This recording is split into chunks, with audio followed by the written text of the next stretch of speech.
Yo, what is good, guys? Happy New Year and welcome back. Today we're gonna be doing the One Piece Iceberg.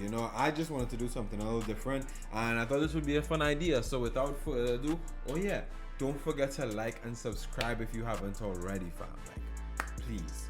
But anyway, yo, let's just get into it because this iceberg is massive, as you can see. So I just wanna get into it good and let's get some of these theories out. Alright, man, let's go. First one on the iceberg is the One Piece is the friends we made along the way. Now, this is not true. This is referring to basically the One Piece not being a physical object or treasure like it's been teased at for the entire series, and instead being something like intangible, like a lesson, or literally the friends we made along the way, forming the crew and getting as strong as they did on the adventure. But ever since the Egghead arc, we know this to not be true because Vegapunk essentially confirmed that the One Piece is a physical object left over from the Void Century.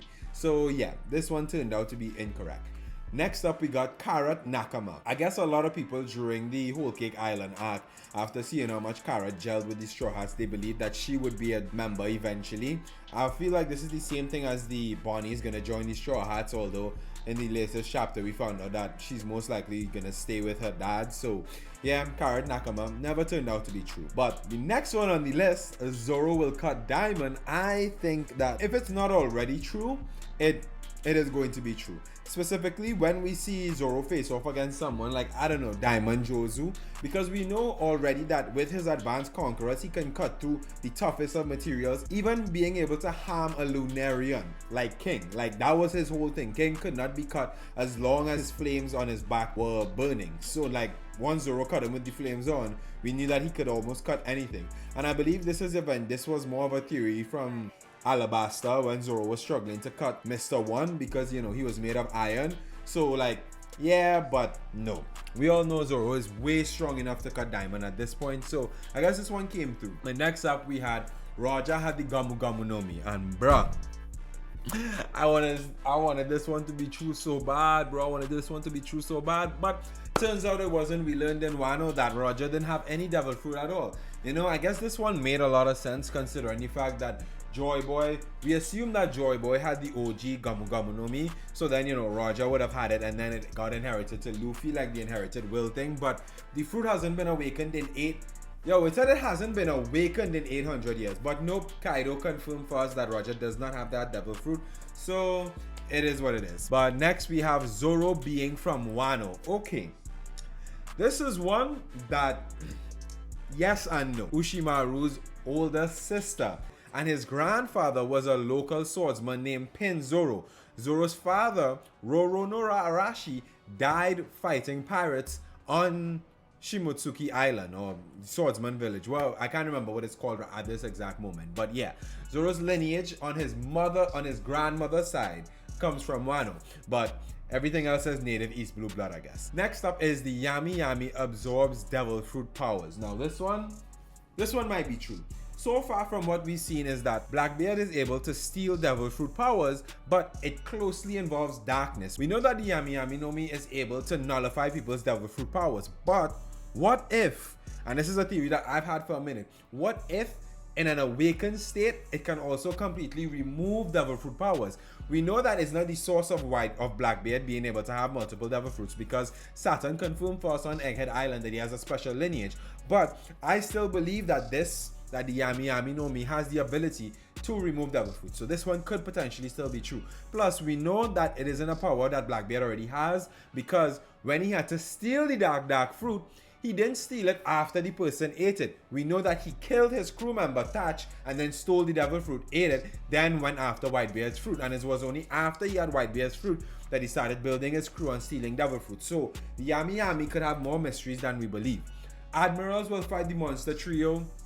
So this one is a kind of weird one where I believe that it existed because the OG 3 Admirals were presented as such a unit that we thought, oh, the OG 3 Admirals, the Monster Trio, it's a lineup, but I don't think that's the case anymore. I think that kind of trio got broken. We still have the Monster Trio for sure, but Aokiji's a member of the Blackbeard Pirates now, and Kizaru is a bum, and Akainu never leaves his office. Yo, if we got the Monster Trio versus the three of them again, I think that would be dope, but I just don't see it happening based on how the story is like progress. Sabo isn't dead. Correct. Moving on. Luffy will become the Pirate King. He better. I don't even know why this is here. This is just the first tier of the iceberg, guys. Just to explain to y'all how I'm going to be doing it real quick to take a break. What I'm going to be doing is each tier of the iceberg, I'll do 2 of them and over the course of 3 videos, and each time is just gonna get crazier and crazier with the theories. So this one at the top here, these are like the more light common theories that you would have heard in the community. As we go down, it's gonna get crazy. Moving on to the other one, Gear 5 Monkey God Awakening. Basically, I mean, a lot of people theorize this because Luffy's inspiration, the inspiration for Luffy comes from a lot of different mythology, such as you can draw from Hindu and Buddhist mythology with Lord Hanuman and Sun Wukong, both of them being figures that have powers very similar to Luffy, but I think Oda wanted to subvert people's expectations, so he basically gave Luffy their powers, but then he added in a little special hint by making it more about imagination and giving Luffy Toon Force. This kind of makes Luffy a more unique character unto himself, but the Gear 5 Awakening is still basically the Monkey God Awakening. He basically became more of himself, more of his own power, and he just added on the Toon Force for special effect, I guess. That's how I interpret it. But I would say this theory was about 50% true. Denjiro is Kyoshiro. Yes. Anyone who saw that before it was revealed, shout out to you.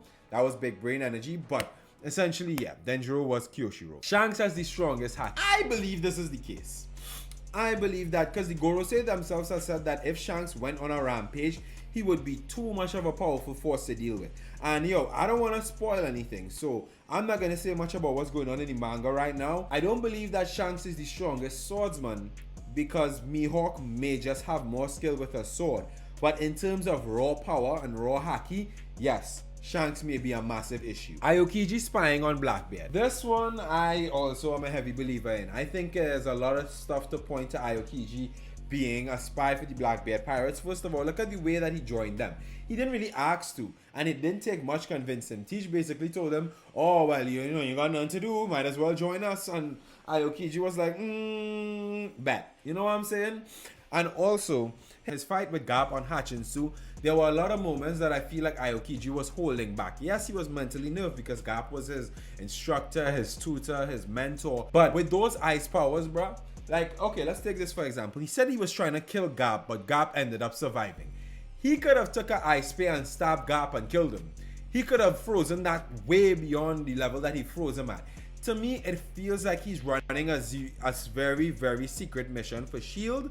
To me, it feels like he's running a very, very secret mission for Sword, and part of it may be to infiltrate the Blackbeard pirates and figure out what they want. He didn't kill Garp because he figured out keeping Garp alive could still work for Teacher's plan, as he's a bigger bargaining chip than Kobe, and it would help him out in gaining Blackbeard's trust until the point is necessary. Plus, remember, during the fight, he kept most of the attention on Garp and even told the people around him, do not fight Garp, I'll do it. That could have been in order for Kobe and the younger generation to escape because he believes in Garp's teachings wholeheartedly. I don't know, bro. I don't know. But moving on, I think that one is probably still true. Blackbeard's Cerebus Zone. No, I don't think he has this. This was an early theory, I believe, that was to explain why Blackbeard was able to have multiple devil fruits in his body at the same time, or just pointing out little inconsistencies like how was he strong enough to scratch Shanks on his face like that? It's a scratch with 3 claw marks. Animals use 3 claw marks, and then you know, him having the Cerberus fruit would mean that he had multiple souls or something akin to that. So then it would be more advantageous and easier for him to house multiple devil fruits, because we thought one devil fruit, one spirit or being spirit of whatever the devil fruit is, one soul of a human, it matches. You try to eat multiple devil fruits in one body, it makes you explode because your body can't handle multiple souls inhabiting it. That's why it's the 1-to-1 ratio. But with Blackbeard, maybe he had multiple fruits because of a previous devil fruit, which gave him this special ability. But like I mentioned earlier, Saturn cleared that up first and essentially said that the reason Blackbeard is able to do this is because of his special lineage. He didn't exactly say this verbatim, but he hinted at Blackbeard having special lineage, which I think is the reason he's able to eat multiple devil fruits. not because he has some secret zone or some other secret devil fruit. Oda seems to be hinting at lineage being like a very important factor. Everything is either linking back right now in One Piece to family ties, haki, devil fruit powers. And those are the three systems, and it's not straying from that. Technology and science is a very important one too, but outside of those four, nothing else really happens. So, I mean, the Cerberus fits in with the devil fruit thing, but I just don't believe in it as much. NL's return. I think NL is going to be returned, but not of his own fruition. Because remember, at the end of Skypiea, NL essentially won. Like, he escaped. His goal was to get out of Skypiea and then go to the moon. Blowing it up was just a side plot for him. He was just like, well, you know, while I'm leaving, I might just blow them up as well. Which is crazy, which is why Luffy stopped him. But bro went to the moon, he discovered a whole civilization, he has a kingdom to run. I don't think he's gonna be coming back unless someone forces him to come back, which could play in with what we know was going on in One Piece, trying to find fuel for ancient weapons. We know that they have the Mother Flame, but maybe that's not enough to activate it in the way they want. So herein comes Enel, who's essentially a living eternal power source. I don't know. I just feel like bro is not coming back to Earth on his own unless he has like a very pertinent reason to, or unless someone forces him. The One Piece is the Straw Hat. Yeah, no. We already know that the One Piece is a weapon. Vegapunk, in his little speech, he expounded this to us. He said that the one who will find the One Piece will be the most powerful and dangerous person in the world, who will be able to control all the ancient weapons or wield a power unfathomable. This basically put an end to all the theories about the One Piece not being something, not being a treasure. We know for sure now that it's a very powerful weapon because Vegapunk himself said that. And plus, why would the One Piece be the Straw Hat? I mean, I bet the Straw Hat has something to do with the will of the person who will find the One Piece, but I do not think that it is gonna be just be an inanimate object. It's basically like saying the One Piece is the friends we made along the way. And we know it's a weapon. We know it's something powerful. So yeah, Straw Hat crew having 11 members. I mean, they already do. They got, I think, do they? Or is it 10 members right now? Actually, no, I think it's 10 members right now. I'll count them, but I'm not feeling to do that for the entire video. Luffy, Usopp, Robin, Zoro, Sanji, Frankie, Nami, Chopper, Brook, Jinbei. Yeah, no, that's 10. Oh, wow, so they have 10, so that's 9 plus Luffy. Okay, so this theory essentially stems from the fact that Luffy said he wanted about 10 men to join the crew, and so far he only has 9 plus himself, which makes 10. Some people are saying that the Straw Hat crew might have 11 members, which means 10 plus Luffy, 1. So I wonder who that extra member is gonna be. Yo, it would be crazy if it was Loki. I mean, he has every other race except a giant on his crew, so a giant would finish it off. But yeah, theory essentially comes from that idea of what Luffy said in the beginning. He wanted 10 men plus himself would make an 11-person crew. We haven't finished. We are at the final saga, but the crew could always still grow. So I guess everyone is always on the lookout for like someone else. You know what I'm saying? Sniper Island. This ties into the theory about everything Luffy, everything Usopp lies about comes true. Part of Soge King's origin story is that he comes from Sniper Island, the land of snipers, and he is the king. Some people theorize that since everything Usopp says comes true, then we might truly end up with a Sniper Island full of all sorts of different snipers, and Usopp is gonna have to overthrow the king of that island, and thus he'll truly become Soge King, the Sniper King. I think this would be dope, and we have seen a lot of Usopp's lies come true in one way or another, but let's just wait and see how it pans out in the One Piece world. Although there's a very good chance that this theory may play out to be true in the end. Shiki visited Crocus. Now this is the first one I straight up found nothing for. I don't know what it's referencing. I don't know what it's saying. Like, Shiki was a member of the Rocks Pirates. He fought on God Valley and kind of disappeared. We had him in the, was it Strong World or Gold? He was in one of those movies as the main antagonist. He had the float fruit, but he's yet to be introduced in the main story. A lot of people think he's the guy who's hiding on Elbaf right now, if you're caught up with the manga. But in terms of anything else, I don't know what he would have had to do with Crocus. Maybe this is a theory from early in the One Piece days. Some of those theories have been debunked, or because One Piece has been running so long, they've come out to like be proven as not true, or like, you know, just like hype. Not hype, but that's not what I was gonna say. Just like, you know, One Piece theorists being One Piece theorists and theorizing about everything. But yeah, this one definitely probably not true. The D means destiny. This is hinting at the D in all of the characters who has a D in their name, because there's a lot of them now, a lot of them with D's in their name, that the D in their name means destiny. I'm more partial now to the theory that it means dawn, as in these are people who are members of the original pirate crew, Joy Boy's pirate crew, and their families carried on the middle initial D, which stood for dawn, as in the new dawn of a new era, which is what Joy Boy was all about. I think that's much more in line with where the story is going than it just meaning destiny. But there's a lot of theories explaining what the D means. All we know for sure is the holders of the D are the enemies of the gods. So take that how you will. Big Mom and Kaido will lose in Wano. They did. They lost hardcore. Wano was a tipping point. It was the dawn of the new era and the ending of the old one. And it was so funny that two members of the D clan was there to usher in this new era. So yeah, that just fits into more of the mythos of the story and more of the mythology and stuff. So Monster Point equals Awakened Zone. See, awakened zones have clouds around them. We've seen this time and time again, and it's proof to tell us when a zone fruit is awakened and is not. Initially, we could have said that, oh well, maybe it's a kind of pseudo awakened, like how Luffy had a fourth, and he essentially had the clouds around him because maybe his spirit had caught up with his devil fruit, but his body hadn't quite caught up as yet, so that's why it was a semi-form like that. Whereas we had Yamato, whose body and spirit fully aligned with their devil fruit from the time they were young, so they were always awakened. But now we've seen Chopper mastered Monster Point, and he doesn't have the clouds around him. So I think Monster Point is more hinting at the true power of zone fruits, which is the power to transform in general to like any point you want. Chopper just got it super specified because he's the world's greatest doctor, you know what I'm saying? But anyway, next one up is Dragon has a wind Logia. I think he more possibly has a wind mythical zone devil fruit, and let me tell you why.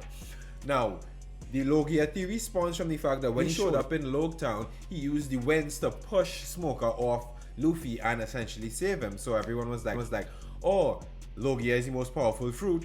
He uses the wind, he has the wind Logia. And that was a solid line of logic up until we got to these most recent arcs where we learned that the endgame devil fruit is not going to be Logias, but instead it's going to be mythical zones. And we've seen with mythical zones, like, you have the ability of a Paramecia plus the transformation and the strength of the zone fruit. And with Kaido's fruit, he had multiple powers: dragon twisters, fire breath, all that stuff, all the stuff that came with being a dragon. So I more think Dragon is gonna have some kind of mythical zone fruit, or he could just actually just have the wind Logia. That would still be cool. But yeah, Kizaru is Vegapunk. No. Like, I can see where that theory stems from, because Kizaru had the light fruit and he seemed to be close to Vegapunk, and we hadn't seen Vegapunk reveal as yet, but now we have, and we know he's not Kizaru. So, alright, now we enter into tier 2, guys. And these theories are going to be a little more crazy, and I had to do a little more research for them, and for some of them I found absolutely nothing, and some of them I switched it out with something else from the lower tier, because I was like, I need more time to research this. Because some of them I'm like, damn, for real, why was that there? Anyway, going into the first theory, we have Moria Luffy alliance. Now, Moria is alive. It's possible that he and Luffy teaming up in the future is gonna be something that could possibly happen, I guess. Look, Moria was betrayed by the government, and for a long time we thought that bro was dead, right? But it turns out that he's not actually dead. He's alive somewhere, being kept locked up. So as we see Luffy taking a more anti-government stance, moving towards the story of One Piece because of how powerful he's getting and because of his goal, and the government literally sending their demon yokai monsters to attack him. Well, not really attack him, but attack the people he's with. You know, it's kind of like eventually he's gonna completely go against them, and in that vein I can see him and Moria teaming up, because Moria was also betrayed by the government multiple times, and we know that Moria and Kaido clashed when they were younger, and Moria was not the victor in this situation. So maybe because Luffy took down Kaido, Moria would be more sympathetic to him and be like, oh, so you really are just that guy. Okay, I don't feel so bad losing to you anymore.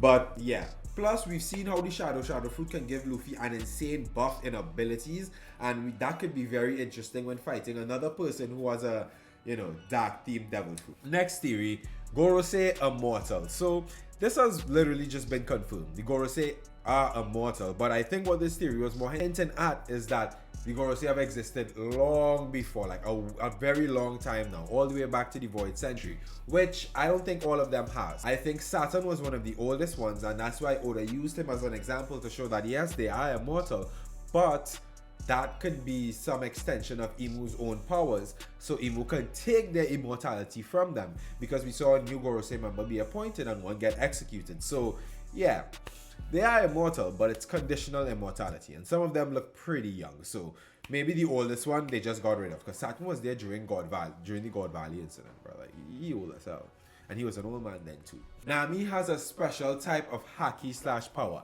I believe that this is true because Nami weirdly has the ability to hurt Luffy, and is in the same kind of way that Garp was able to hurt Luffy. Like if you see his reactions after she punches him, it's very much the same way he used to react when Garp punched him as a kid. And he always said that these were fists of love, and in an SBS, Oda said that the reason Nami can hurt him is because she loves him so much. And after everything we saw with like Kuma being able to still control his body and move and stuff, and just like the fist of love and the power of love has been like an underlying theme in One Piece very subtly. So I think it's more so like maybe her love for him, or maybe love creates a special kind of power with haki or something like that. But I definitely think that there's something there with this theory, and it's going to be explained later on in the anime. Luffy's mom is a celestial dragon.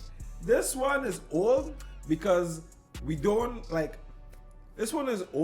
always speculated about who Luffy's mom is, and I think it was kind of used to explain why Dragon formed the Revolutionary Army, but now we know it's after he saw Ohara. But even going back to why he left the Marines, we know he was in the Marines, but he left for a reason. Now, he said he found no justice, yeah, but come on, it's the One Piece Navy. I'd be more surprised if he did find justice there. So this one could still potentially be true. I just feel like it's lost a lot of its steam in recent years with more stuff being explained in the story. Luffy's mom, I'll get to that later on in another Iceberg video, but yeah, I don't think she's a celestial dragon. She's definitely strong though, but we know the Monkey D bloodline on the father side is like, come on. We see a 70, what was Gap now? Like 70 something years old? Like, bro, we see how he's carrying it on Hachinsu, bro. Like, that bloodline is just crazy. So, yeah. Luffy's mom being a celestial dragon, I'd say probably not, but still could be. Now, for the Zoro fans, we got two Zoro theories. So, I'll do both of them at the same time. Zoro is hiding his Hawkeye, and Denjiro is Koshiro, who gave birth to Tashigi and Kuina. So, Zoro hiding his Hawkeye, I don't know, the double iris feature we see in many characters, specifically characters that are strong, is just a running thing throughout One Piece. A lot of people have theories on it, so I don't believe it's something specifically to Mihawk, to the point where you would call like that feature a Hawkeye. And him opening it up again, I don't know, really has a similar cut on his eye, and he's able to open that eye. So maybe Mihawk just like cut his eye and told him to keep it closed so he could learn his observation haki better, and in the future he'll awaken it and who knows, possibly be stronger. I mean, Fujitora blinded himself and he uses only observation haki to navigate the world. So like I said, it could have just been Mihawk training him. But I also think he got that cut from one of the baboons.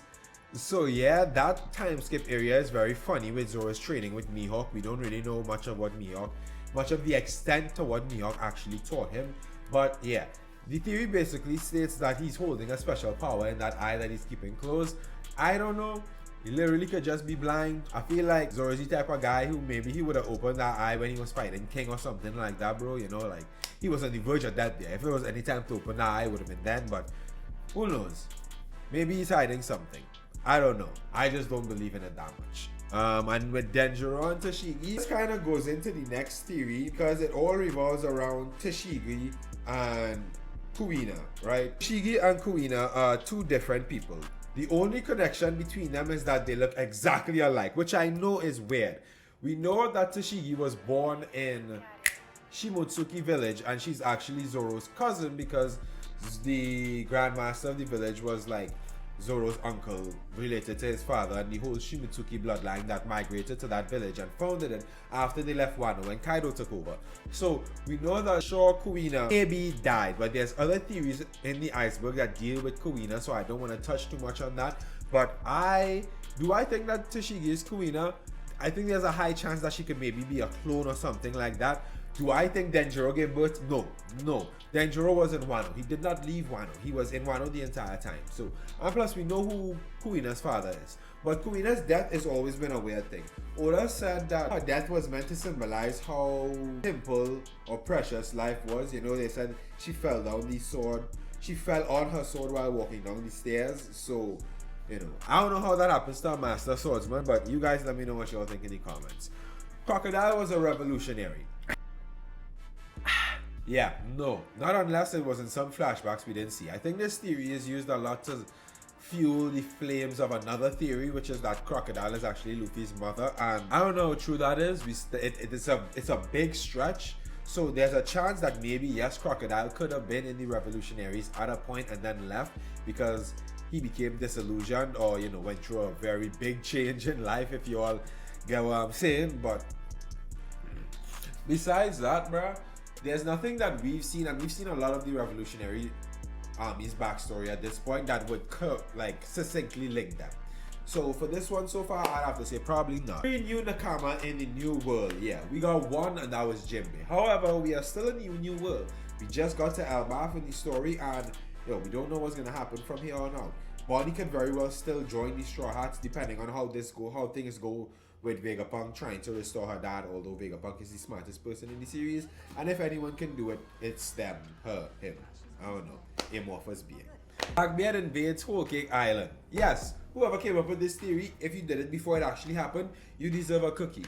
Blackbeard himself didn't go to Whole Cake Island, but he sent Van Agua and Aokiji, and they got the job done. So Blackbeard invaded Whole Cake Island. That was some observation haki level foresight there. Scopogaban is the third strongest. This basically map relates to the monster trio being Luffy, Zoro, and Sanji. For Roger, really Scopogaban.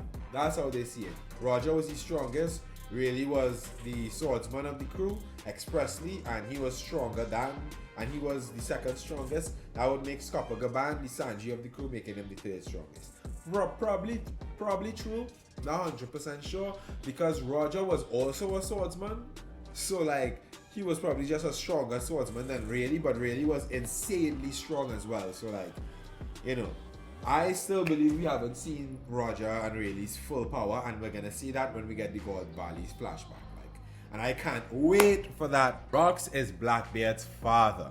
Woo! I think this is one of the bigger theories that still holds a lot of weight and credence, because it could very well be true. See, when Blackbeard joined Whitebeard's crew, he was already a grown child. So we've seen that pirates, especially with Roger, he was the case for this, but we've seen that pirates can have children and like not be in their lives, and then these children later go on to be prolific. And I know Dragon isn't a pirate, but he's also an example of someone who functions outside of the law. As a kid, no one knows about it until the kid starts making a name for themselves. And the fuel for this is basically that Blackbeard is trying to carry on his father's work and conquer the entire world.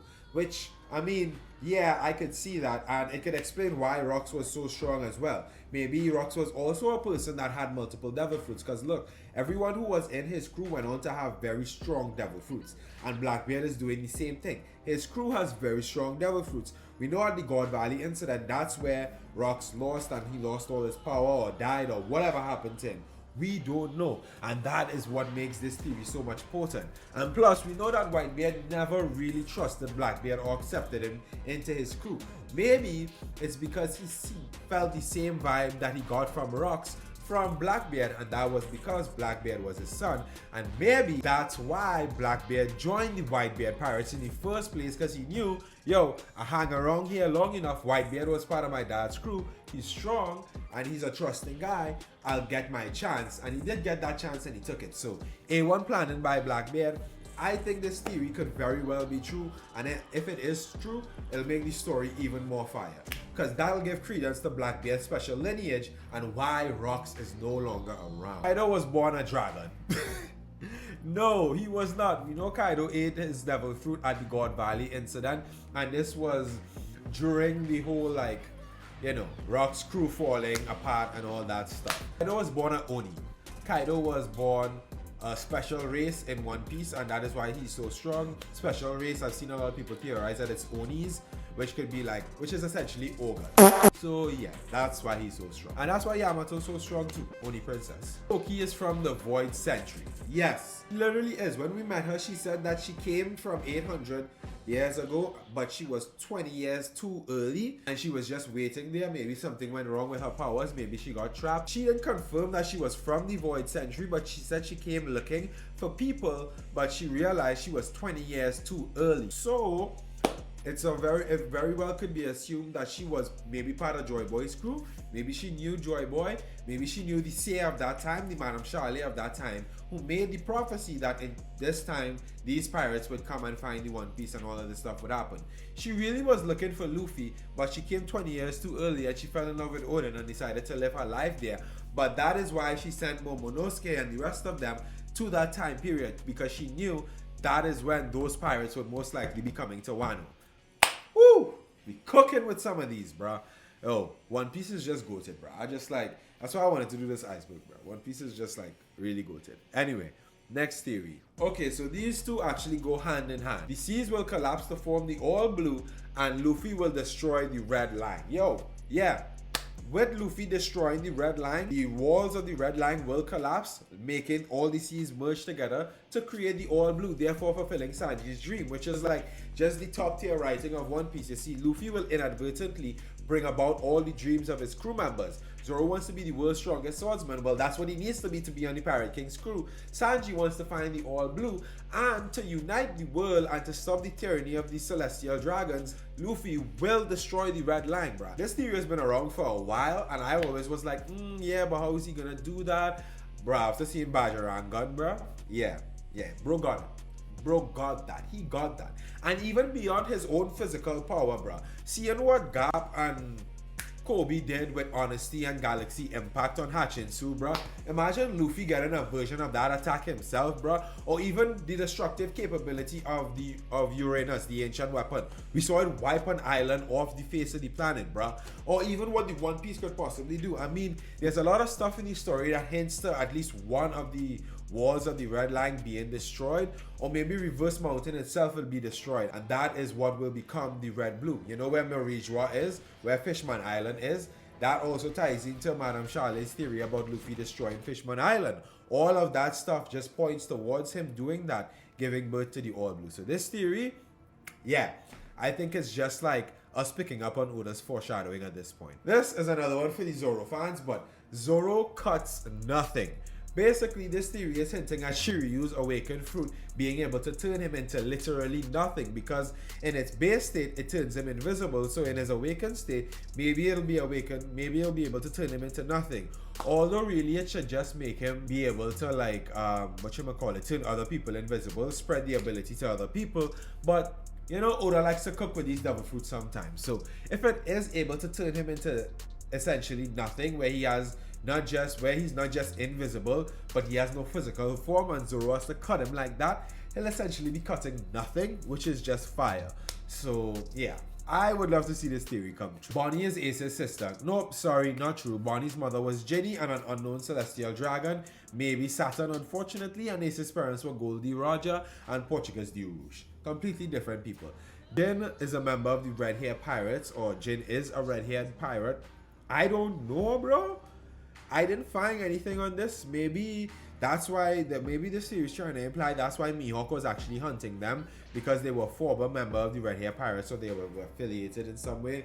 I'm not sure, but yeah, this theory is just like, yeah, sorry about that one. The water fruit is just essentially saying that, like, you know, there's a fruit for every element, so there should be a water fruit, but water makes devil fruit users weak, so it's kind of a oxymoron. But I don't know, maybe Oda will do something interesting with this fruit, bro. Like, who knows? Maybe this is the fruit Loki has. D means devil. So no, I already covered this earlier. I think the D means dawn. This is just another variation of the very same D theories. So yeah, Who knows? Really was the strongest swordsman before Mihawk. This is the contradiction, I believe. This is the contradiction I believe that already comes with it. Because Roger was also a swordsman. Roger was stronger than Rayleigh. So Rayleigh could not have been the world's strongest swordsman before Mihawk. I think it was probably Roger was the world's strongest swordsman, or maybe just no one had that title, and Mihawk did something that officially made him surpass Ryuma, and that's why he has the title now, because he's not just the strongest swordsman now, he's the strongest swordsman ever. I think that's how it's titled. Let me know what y'all think in the comments. Luffy will die young. This basically ties into Shonen MCs sometimes die at the end of their series, and Luffy has done a lot of things to cut his lifespan in half. But with his Gear 5 powers, bro, who knows? Maybe he'll be able to stretch his lifespan. You know what I'm saying? Like, we don't know, bro. But yeah, that's essentially what this is talking about. Because we know Gear 2 was supposed to cut his lifespan down. But now that we know that that was just an application of his actual Devil Fruit abilities, who knows? Maybe it won't. Shanks Davy back fight. This one is referencing the Straw Hats and the Red Hair Pirates having a Davy back fight for crew members.